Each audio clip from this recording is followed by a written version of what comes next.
Həmişə qulaq asın, diqqətlə qulaq asın. Videonu keçmək lazım deyil. Belə edirsiniz, harda nə bilim bəzi başıboşlar var, baxırsınız onlara, videonu ötürürsünüz gedib. Diqqətlə qulaq asın, əziz valideynlər.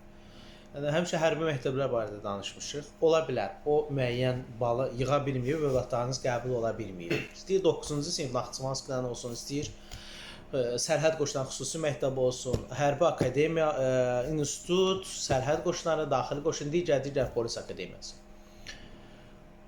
Bizim övladlarımız oxumursa, onu bir peşəyə yönləndirməliyik. Bir istiqamət verməliyik. Valideynin borcu nədir? Bir istiqamət vermək. Bir peşənin sahibi eləmək.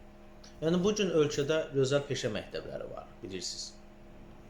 Oğlum oxumur, qızım oxumur, başının çarəsinə baxsın. Sən valideynsən, buna yol göstərməlisən, buna istiqamət verməlisən, danışmalısan, dost olmalısan. Bu uşaq heç olmasa sənin köməyinlə öz yolunu seçsin. Peşə məktəbləri var, bir peşənin sahibi elə. Ustalar var, bərbərlər var, dərzilər var, xanımlar üçün qadın salonları var. Yəni, peşə məktəblərini nəzərdə tuturam. Nə bilim, elektrik var, proqramçılar var, digər var. Yəni, bu istiqamətləndirsək bu yöndə uşaqları, məncə daha yaxşı olar. Yoxsa bizim övladımız kim olacaq?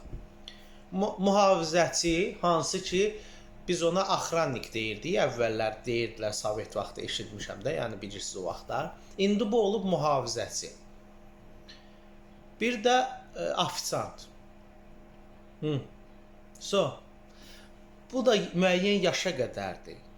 Yəni, bunu hamımız bilirik ki, ailəni dolandıra bilməyən bir kişiyə qız vermirlər. Yəni, bunu hamımız bilirik və hamımızın da qızı, oğlu var da. Yəni, bu istiqaməti vermək lazımdır. Mən xahiş edirəm ki, belə şeyi düşünün. Mən işləyirəm, başım işdən açılmır, bir tikə çörək qazanım, övladım, oğlum, nə bilim, yesin, sonra neynir, ona baxarıq. Zaman göstərmir, bunu biz göstəririk. Zaman nəyə göstərir ki?